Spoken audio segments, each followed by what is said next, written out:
ሰላም ጤና ይስጥልኝ ውድ ቤተሰቦቼ እንደምን ቆያችሁ? ሰላማችሁ በያላችሁበት ብዝት ይበልልኝ። መምህር ብሩክ ነኝ። እንኳን ወደ ሻሎም አካዳሚ ዩቲዩብ ቻናል በሰላም መጣችሁ። በዚህ ቻናል የተለያዩ መሰረታዊ የሆኑ የእንግሊዝኛና የአማርኛ ትምህርቶች በየጊዜው ስለሚለቀቁ ይህንን ቻናል መከታተሎን እንዳይዘነጉ። ውድ ቤተሰቦቼ ዛሬ ደግሞ ይዤላችሁ የመጣሁት እጅግ በጣም አስተማሪ አስደናቂ የሆነ ቪዲዮ ስለሆነ እስከ መጨረሻው መከታተላችሁን እንዳትዘነጉ። ዛሬ የምንማረው ምንድነው ብላችሁ ከጠየቃችሁኝ አብዛኛውን ጊዜ በውስጣችን ያለውን ሐሳባችንን ለመግለጽ በጽሁፍ ለመግለጽ እንቸገራለን። አብዛኛው ተማሪ እንደማየው ከሆነ በውስጥ መስመር ሳስተምር ቃላትን ስሰጣቸው ያንን ቃላትን ወደ አረፍተ ነገር ለመቀየር ይቸገራሉ ማለት ነው። ውድ ቤተሰቦቼ ያ ማለት ሐሳባችሁን ሙሉ በሙሉ ማስተላለፍ አትችሉም ማለት ነው። ስለዚህ ውድ ቤተሰቦቼ ይህንን ቪዲዮ ካያችሁ በኋላ የትኛውም ቃል ቢሰጣችሁ ያንን ቃል ተጠቅማችሁ የተለያየ አረፍተ ነገር በመመስረት ሐሳባችሁን በቀላል መንገድ ማስተላለፍና ከሰው ጋር ማውራት የምትችሉ መሆኑን ላሳውቃችሁ ፈልጋለሁ ውድ ቤተሰቦቼ። ስለዚህ ይህ ቪዲዮ እጅግ በጣም ስለሚረዳችሁ አረፍተ ነገር እንዴት እንደሚመሰረት አረፍተ ነገር በራሱ ምን ማለት እንደሆነ በጥልቀት የሚያሳይና የሚያስረዳ ቪዲዮ ስለሆነ እስከ መጨረሻው እንድትከታተሉኝና አብራችሁኝ እንድትሆኑ እጋብዛችኋለሁ ማለት ነው ውድ ቤተሰቦቼ። ከዚህ ቪዲዮ ብዙ እንደምታተርፉ ምንም ጥርጥር የለኝም፣ በጣም እርግጠኛ ነኝ። ነገር ግን ወደ ዛሬው ቪዲዮ ከመግባቴ በፊት ለዚህ ቻናል ቤተሰብ የሆናችሁት ላይክ፣ ኮሜንት፣ ሼር በማድረግና ለዚህ ቻናል ደግሞ አዲስ የሆናችሁ ሰብስክራይብ የምትለዋን የደወል ምልክቷን በመጫን ቤተሰብ እንድትሆኑና እንደዚህ አይነት በጣም ድንቅ ቪዲዮ በየጊዜው እንዲደርሳችሁ ማድረግ ትችላላችሁ ማለት ነው ውድ ቤተሰቦቼ። በእርግጠኝነት ይህንን ቻናል አንዴ ሰብስክራይብ ካረጋችሁ በየጊዜው የምንለቀው ቪዲዮ በቀጥታ ወደ እናንተ ይደርሳል። እጅግ በጣም ብዙ ትማሩበታላችሁ። ምክንያቱም ከዚህ በፊት ብዙ ተማሪዎች ናቸው ይህንን ቻናል በመከታተል ብቻ ማንበብና መጻፍ የቻሉት ማለት ነው ውድ ቤተሰቦቼ። ስለዚህ እናንተ አዲስ ሆናችሁ ደግሞ ይህንን ቻናል በመከታተል የእውቀት ደረጃችሁን ማሳደግ የምትችሉ መሆኑንና ራሳችሁን ማሻሻል የምትችሉ መሆኑን ላሳውቃችሁ ፈልጋለሁኝ ውድ ቤተሰቦቼ። ማንበብና መጻፍ የማትችሉ ከሆነ ይህ ቻናል ለእናንተ የተዘጋጀ ስለሆነ ሰብስክራይብ በማድረግ እንድትከታተሉ ይሁን። ከዚህ በተጨማሪ ደግሞ ውድ ቤተሰቦቼ እጅግ በጣም አስደሳች ዜና ይዤላችሁ መጥቻለሁ። በኦንላይን ወይም በውስጥ መስመር መሰረታዊ የሆኑ የእንግሊዝኛ፣ የአማርኛ፣ የኦሮምኛ ትምህርቶችን የተለያዩ አፕሊኬሽኖችን በመጠቀም በቴሌግራም፣ በዋትስአፕ፣ በኢሞ፣ በዙም፣ በሚትስ እና በመሳሰሉት አፕሊኬሽኖች ትምህርት እየሰጠን እንገኛለን ውድ ቤተሰቦቼ። ስለሆነም በተለያየ ምክንያት ትምህርታችሁን በአግባቡ መከታተል ያልቻላችሁት በሙሉ ማንበብና መጻፍ ትንሽ የሚከብዳችሁ እኛ ጋር መፍትሄ ስላለ በጊዜ እየመጣችሁ እየተመዘገባችሁ ከኛ ጋር እጅግ በጣም ብዙ ተማሪዎች እየተማሩ ስለሚገኙ እናንተም ስትፈልጉ በግል ስትፈልጉ ደግሞ በጋራ ወይም በግሩፕ ከልጆች ጋር መማር የምትችሉ መሆኑንና ቶሎ ለማወቅ ከፈለጋችሁ ደግሞ ብቻችሁን መማር የምትችሉ መሆኑን ላሳውቃችሁ ፈልጋለሁ ውድ ቤተሰቦቼ። ታዲያ ይህ ትልቅ እድል እንዳያመልጣችሁ በጊዜ እየመጣችሁ እየተመዘገባችሁ ካለማወቅ ወደ ማወቅ ካለማንበብ ወደ ማንበብ እንድትሻገሩና በራሳችሁ ላይ እጅግ የሚደንቅ ለውጥ እንድታዩ በጣም በአጭር ጊዜ ውስጥ በማንበብና በመጻፍ ብቁ ሆናችሁ የተለያዩ ሶሻል ሚዲያዎች ላይ የሚለቀቁ መረጃዎችን በማንበብና ከቤተሰቦቻችሁ ጋር መጻጻፍ እንድትለማመዱና ብቁ እንድትሆኑ እናደርጋችኋለን ማለት ነው ውድ ቤተሰቦቼ። ታዲያ ይህንን እድል ለመጠቀም የምትፈልጉት በሙሉ ከስር በምትመለከቱት ስልክ በመደወል አሊያም ደግሞ በቴሌግራም፣ በዋትስአፕ፣ በኢሞ ላይ ሃይ በማለት ወይም በመደወል እኛን ቀጥታ ማግኘት የምትችሉ መሆኑንና ትምህርታችሁን መጀመር የምትችሉ መሆኑን ላሳውቃችሁ ፈልጋለሁ ውድ ቤተሰቦቼ።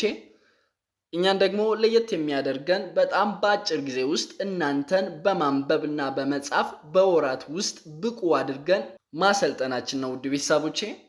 አሁን ቀጥታ ወደ ዛሬው ቪዲዮ እገባለሁኝ። እንደተለመደው እናንተ ደግሞ ቤተሰብ የሆናችሁት ላይክ፣ ኮመንት በማድረግ ቪዲዮን ትጀምራላችሁ። አዲስ የሆናችሁ ደግሞ ሳብስክራይብ የምትሏን የደወል ምልክቷን በመጫን ቪዲዮን ትጀምራላችሁ ማለት ነው። ውድ ቤተሰቦቼ ደብተር እስክሪብቶ አዘጋጅታችሁ እየጻፋችሁ ብትከታተሉ የተሻለ ነው። ምክንያቱም በደብተር የተጻፈ ነገር ስለማይጠፋ ቶሎ መልሳችሁ ለማየት ስለሚያገለግላችሁ ደብተር እስክሪብቶ ይዛችሁ ብትከታተሉ የተሻለ ነው። ማንበብ የጀመራችሁት እኔን ቀድማችሁ ማንበብ ያልቻላችሁት ደግሞ ከኔ ጋር እኩል በማንበብ እኔ ሳነብ ቀስ ብዬ አነብላችኋለሁ። እናንተ ደግሞ እኔን እየተከተላችሁ ፊደሎችን ድምጻቸውን በትክክል በመጥራት እንዴት አረፍተ ነገር መመስረት እንደምንችልና እንዴት ደግሞ ከቃላት ወደ አረፍተ ነገር ማደግ እንደምንችል ነው ማሳያችሁ ማለት ነው። ውድ ቤተሰቦቼ እዚህ ጋር እንደምታዩት የተለያዩ አረፍተ ነገሮች አሉ።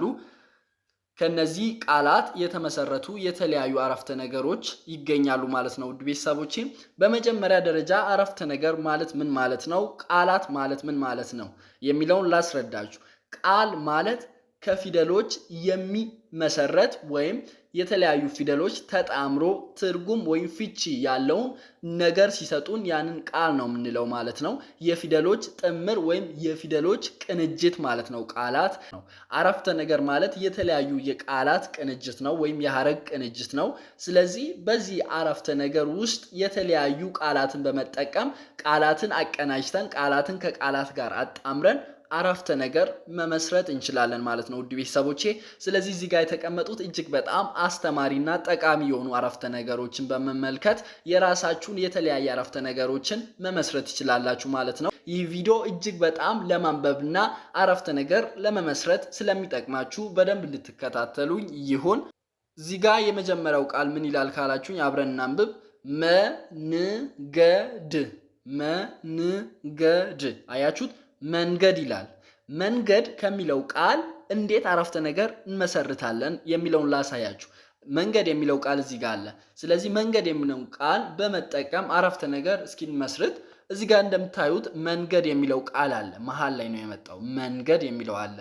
መንገድ ከሚለው ቃል አረፍተ ነገር እንመስርት። የስኬት ይላል። መንገድ። አያችሁት? መንገድ የሚለው አለ እዚህ ጋር። ሁል ጊዜ ይላል።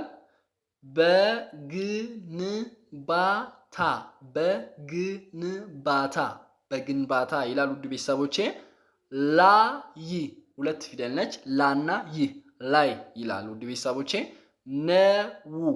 ነው ይላል። አያችሁት? አንድ ላይ እስኪ አጣምረን ወይም አያይዘን እናንብብ ማለት ነው። ውድ ቤተሰቦቼ የስኬት መንገድ ሁል ጊዜ በግንባታ ላይ ነው።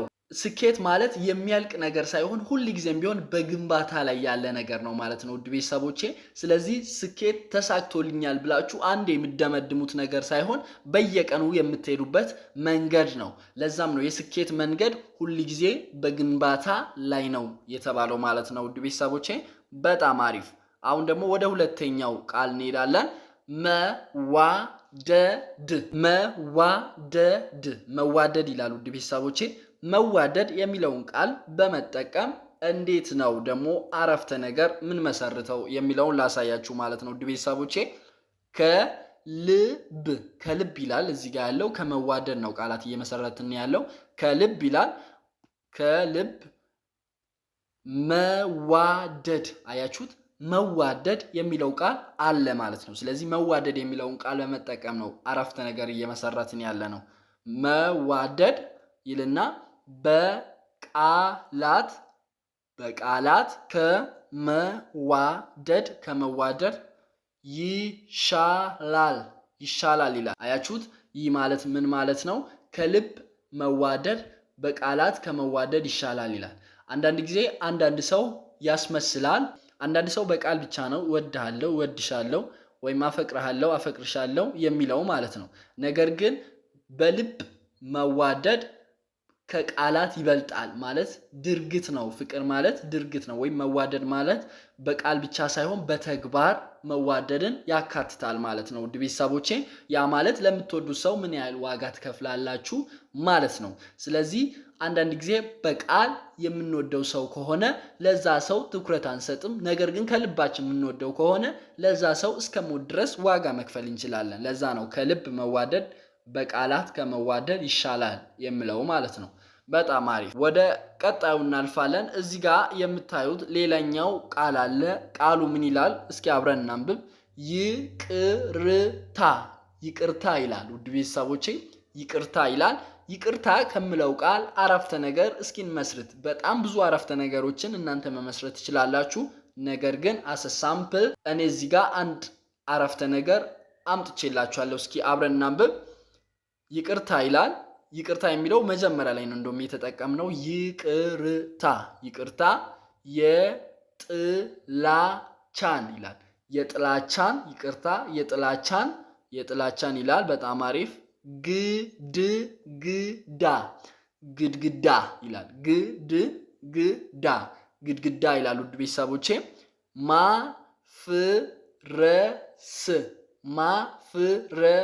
ማፍረስ ይላል። ማፍረስ ይችላል ይላል። አያችሁት ውድ ቤተሰቦቼ? ቀስ ብዬ ሳነብ እናንተም ከኔ እኩል እንድታነቡ ይሁን። ማንበብ የቻላችሁት እኔን ቀድማችሁ በማንበብ ቼክ ማድረግ ትችላላችሁ ማለት ነው። ውድ ቤተሰቦቼ እዚህ ጋር አብረን እናንብብ አንድ ላይ። ይቅርታ የጥላቻን ግድግዳ ማፍረስ ይችላል ማለት ነው። ውድ ቤተሰቦቼ ስለዚህ በይቅርታ የትኛውም ነገር ማይረሳ ነገር የለም። ምክንያቱም ሁሉም ሰው ጥፋት ሊሰራ ይችላል ወይም ሊያጠፋ፣ ሊያሳዝን፣ ሊበድል ይችላል። ነገር ግን ለዛ ሰው ይቅርታ ብታረጉት የትልቅነት ማሳያ ነው እንጂ የትንሽነት ማሳያ ወይም የተሸናፊነት ማሳያ አይደለም። ውድ ቤተሰቦቼ አንዳንድ ጊዜ ለምሳሌ በይቅርታ የሚታለፍ በይቅርታ የሚፈታ ትንሽዬ ችግር ያንን ሰው ይቅር ካላልነው ወደ ከፍተኛ ጥላቻ ሊያመራን ይችላል ማለት ነው። ውድ ቤተሰቦቼ ስለዚህ ይቅርታ በማድረግና በመደራረግ ውስጥ ያለው ትልቅ ደስታ ነው ማለት ነው። ውድ ቤተሰቦቼ ወደ ቀጣዩ እናልፋለን። እዚህ ጋር የምታዩት ምን ይላል? መጽሐፍ ይላል። ይህንን መጽሐፍ የሚለውን ቃል በመጠቀም እንዴት አረፍተ ነገሮችን መመስረት እንችላለን? የተለያዩ አረፍተ ነገሮች ሊመሰረቱ ይችላሉ። ነገር ግን እንደ ሳምፕል እዚህ ጋር አንድ አረፍተ ነገር መስርቼላችኋለሁ። አብረን እናንብብ። መጽሐፍ ይላል። በመጀመሪያው ራሱን ቃሉን በመጀመሪያ ላይ ነው ያመጣነው። መጽሐፍ ማንበብ ይላል። የማሰብ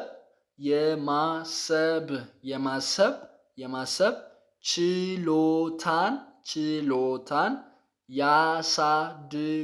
ያሳድጋል ይላል። ውድ ቤተሰቦቼ እዚህ ጋር እንደምትመለከቱት መጽሐፍ ማንበብ የማሰብ ችሎታን ያሳድጋል ይላል። ውድ ቤተሰቦቼ መጽሐፍን በማንበብ የማሰብ ችሎታችንን ማሳደግ እንደምንችል የሚያስረዳ አረፍተ ነገር ነው ማለት ነው። ውድ ቤተሰቦቼ ምክንያቱም መጽሐፍን ስናነብ አእምሯችን በስዕል ስለሚያደርገው መጽሐፍ ላይ ያለውን ጽሑፎችን በስዕል ስለሚያደርገው ክሬቲቪቲን ወይም የፈጠራ ችሎታን የማሰብ ችሎታን ቶሎ ደግሞ ሪስፖንድ የማድረግ ችሎታን ስለሚጨምር መጽሐፍ ማንበብ የማሰብ ችሎታችንን ያሳድጋል የሚለውን አረፍተ ነገር መሰረት ነው ማለት ነው። ሁላችሁንም ደግሞ በተቻለ መጠን የተለያዩ መጽሐፎችን እንድታነቡ እንካሬጅ አደርጋለሁ ማለት ነው። ውድ ቤተሰቦቼ በጣም አሪፍ። እዚህ ጋር የምታዩት ምን ይላል? ውድ ቤተሰቦቼ ከፍታ ይላል። ከፍታ ከሚለው ቃል አረፍተ ነገር እንመሰርታለን። እስኪ አብረን እንመስርት። አንድ ይላል።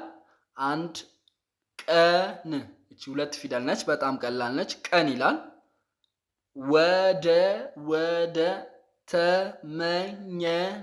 ወደ ተመኘነው ይላል። ውድ ቤተሰቦቼ ወደ ተመኘነው ከፍታ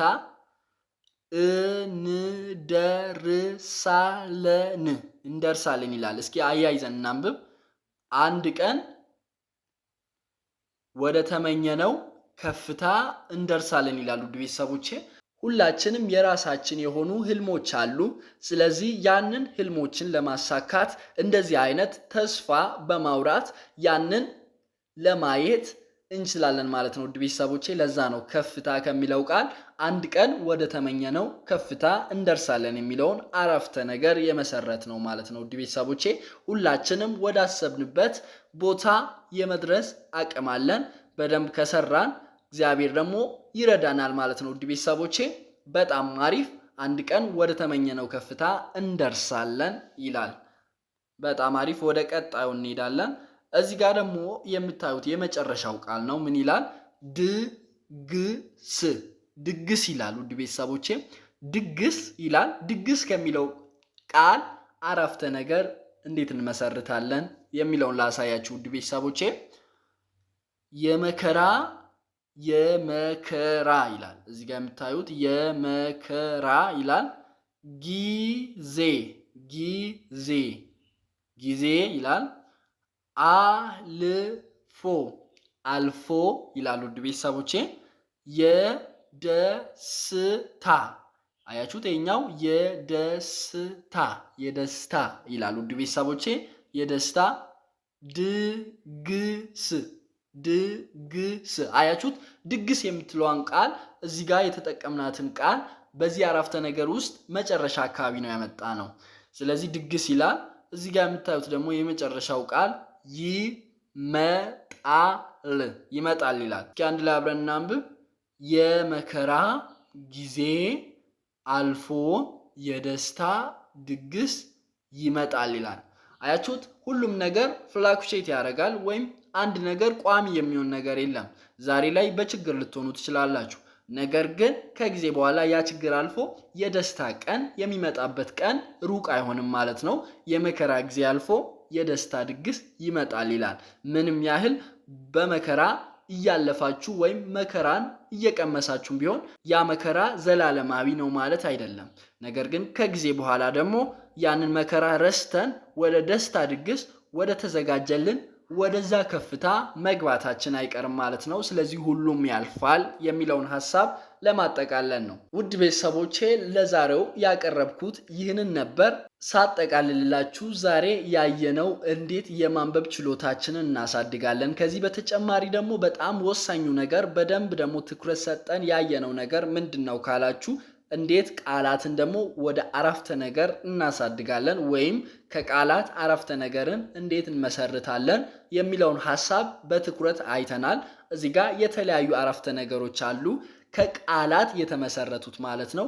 አረፍተ ነገር ማለት የቃላት ስብስብ ወይም የቃላት ቅንጅት፣ ቃላት በተገቢ መንገድ ተቀናጅቶ ወይም ተሰባስበው ሙሉ ሐሳብን መግለጥ ሲችሉ ያኔ አረፍተ ነገር እንላለን ማለት ነው። እናንተም ይህንን ቪዲዮ በመመልከት የተለያዩ አረፍተ ነገሮችን በቤታችሁ መሞከር የምትችሉ መሆኑን ላሳውቃችሁ ፈልጋለሁ። ውድ ቤተሰቦቼ እጅግ በጣም አስተማሪ የሆነ ቪዲዮ ስለሆነ ደጋግማችሁ በማየት የእውቀት ደረጃችሁን ማሻሻል የምትችሉ መሆኑን ላሳውቃችሁ ፈልጋለሁ። ውድ ቤተሰቦቼ የዛሬው ቪዲዮ ይህንን ይመስል ነበር። ቪዲዮ ከተመቻችሁ ቤተሰብ የሆናችሁት ላይክ፣ ኮመንት ለጓደኞቻችሁ ደግሞ ሼር በማድረግና አዲስ የሆናችሁ ደግሞ ሳብስክራይብ የምትለዋን የደወል ምልክቷን በመጫን ቤተሰብ እንድትሆኑና እንደዚህ አይነት ቪዲዮ በተከታታይ ወይም በየጊዜው የሚለቀቀው ቪዲዮ በቀጥታ ወደ እናንተ እንዲደርስ ማድረግ ትችላላችሁ ማለት ነው ውድ ቤተሰቦቼ። ስለዚህ ሳብስክራይብ የምትለዋን የደወል ምልክቷን በመጫን ቤተሰብ እንድትሆኑና እጅግ በጣም ብዙ ተማሪዎችን እየቀየረ ያለ ቻናል ስለሆነ እናንተ ሁል ጊዜ በመከታተል የእውቀት ደረጃችሁን ማሳደግና ራሳችሁን መለወጥ የምትችሉ መሆኑን ላሳውቃችሁ ፈልጋለሁ ውድ ቤተሰቦቼ። ከዚህ በተጨማሪ ደግሞ እጅግ አስደናቂ ዜና ይዤላችሁ መጥቻለሁ። ምንድነው ካላችሁ በኦንላይን ወይም በውስጥ መስመር መሰረታዊ የሆኑ የእንግሊዘኛ፣ የአማርኛ፣ የኦሮምኛ ትምህርቶችን የተለያዩ አፕሊኬሽኖችን በመጠቀም በቴሌግራም፣ በዋትስአፕ፣ በኢሞ፣ በዙም፣ በሚትስ እና በመሳሰሉት አፕሊኬሽኖች እየሰጠን እንገኛለን ውድ ቤተሰቦቼ። እናንተንም ደግሞ እጅግ በጣም በአጭር ጊዜ ውስጥ በማንበብና በመጻፍ ብቁ አድርገን ለማሰልጠን ተዘጋጅተናል ማለት ነው። ውድ ቤተሰቦቼ በተለያየ ምክንያት ትምህርታችሁን በአግባቡ መከታተል ያልቻላችሁት በሙሉ ይህ ትልቅ ዜናና ትልቅ እድል ነው ለእናንተ።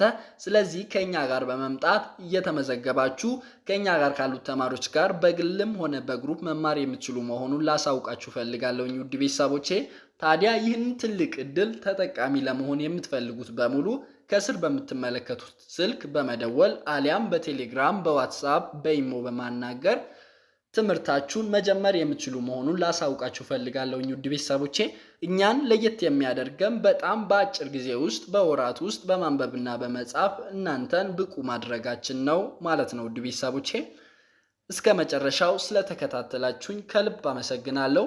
በሌላ ቪዲዮ እስከምንገናኝ ድረስ ቸር ሰንብቱ። መምህር ብሩክ ነበርኩኝ። አመሰግናለሁ።